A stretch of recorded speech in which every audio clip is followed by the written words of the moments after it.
Howdy, my name's Ashton. This is McKinley, and he'll be the one I'm interviewing today. So, to start it off, what do you think is the most difficult thing for the majority of people in this country to understand about race and racism? So I think a lot of people don't understand that people's perspective and their opinions on race and racism vary depending on their race. And I think some people, even myself, we kind of forget that people come from different places and we all have different experiences with things, especially with racism. So for example, one person might not experience racism as much as another person, and the person who doesn't experience as much will, based on their lack of experience with that, would be led to believe that, racism isn't a problem in our country, which, systemically, like by law, it's not, because we have made significant strides especially since the 1960s with the civil rights movements. But in everyday interactions between people, it's still very much a problem, in my opinion, and I think it's pretty hard for people to keep that in mind as they go about their day. Yeah, so since the system was really rigged towards white males for such a long time, and that like all of the laws were just basically giving them rights and just basically secluding out every other race, every other person, every other gender, do you think that that gave them an unfair advantage? And do you think that the system is rigged, especially for like African Americans? Do you think that the system is rigged, and it will always be rigged because it was based upon this all-white society? Do you think this society will like always be rigged towards in the white male's favor? Like, do you think they have a head start in life just because they were born white and they were born male? I wouldn't go so far as to say that it's specifically rigged against minority races. I definitely do agree that there is some lasting effects from that period where property owning white males were the dominant, group of people within the United States, and they had all those privileges, and their privileges have sort of carried over, probably not necessarily to this day, but I would say definitely into the 20th century, at least until the 1960s especially. But I don't think, especially now, with how many just like diversity quotas and just different kind of hiring processes and different factors in the, like, especially the college application process and job applications, I would say it's definitely not rigged against minorities. In some cases, I would even argue that it's more beneficial towards minority races as opposed to white people. Yeah. So, do you think that reverse racism is a thing? Do you think that there can even be racism towards white people? Do you think that even is like a real thing, basically? Because we did a perusal about it, and I just want to hear your opinion on it. So to me, racism isn't dependent upon race. It's just, by my definition, or literally by definition, it's just one race holding prejudice against another race. It's not tied to any specific race. Is it more prevalent against some races by some other races? Yes, but that doesn't mean that it's not, set in stone that it's only these races can be racist towards these other races. It can be between any group. Okay, so next question. So, how are your thoughts and beliefs about race and racism formed through parents, media, anything in your life, especially as a child? So me personally, my thoughts about race and racism, I feel like I've been very lucky because I grew up in a very diverse part of Texas. In my school district at our high school, white people are actually not the majority racial group, and I've really come to appreciate that and accept that as part of my life. And I feel like it's made me a little bit more blind towards race because I've been so used to all these interactions between these different groups. And so yeah, just like me personally, the way my thoughts about race and racism have been formed is just mainly through observations. Race isn't a very prevalent topic within my family or my household. We kind of just stay away from that. Politics, It's the same thing. Mm. We don't really go into a whole lot of. We don't really converse about that kind of stuff a whole lot.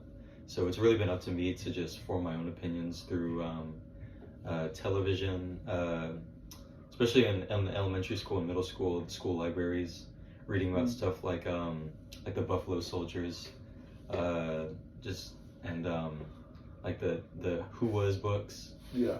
I really gained an admiration for Martin Luther King Jr. So just my observations on media, I would say, has been my primary source of my how I formed my opinions on race and racism.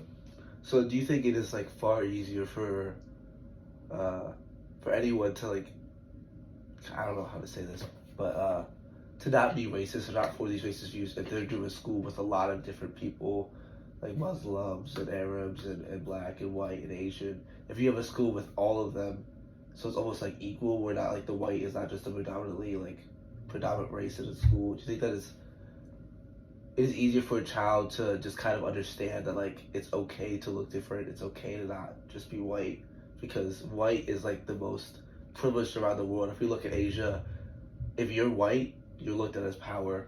Like you're like if you're more powerful, the whiter you are. Right. And that goes for a lot of races. Like I think it was in India where if you were born like darker than a certain a tone, like you were just disregarded as trash. Like you'll never hold any position of power, whatever. Like just because of the way you were born. Like the whiter you were, the more powerful you could become. So do you think it would be easier for, I guess, for anybody to be in a school with just such a diverse culture such as yourself to like not develop these racist views? So I think would definitely be a big part of that. For like as opposed to someone else who would go to like say a primarily white Christian school or something like that, they're among people. They're by a majority. They're among people who share the same beliefs as them and look the same as them. And so I think that does have an effect on the way someone would form these opinions and beliefs on race and racism as they develop into an adult. But I would say another part of that would be their family and their friends, how their beliefs on the topic that definitely does have an effect on yours as you develop. Yeah. Like for me, my family doesn't really discuss it, so I had the opportunity to form my own opinions versus someone else who maybe their family is a little bit more involved and discusses those topics more openly and more often.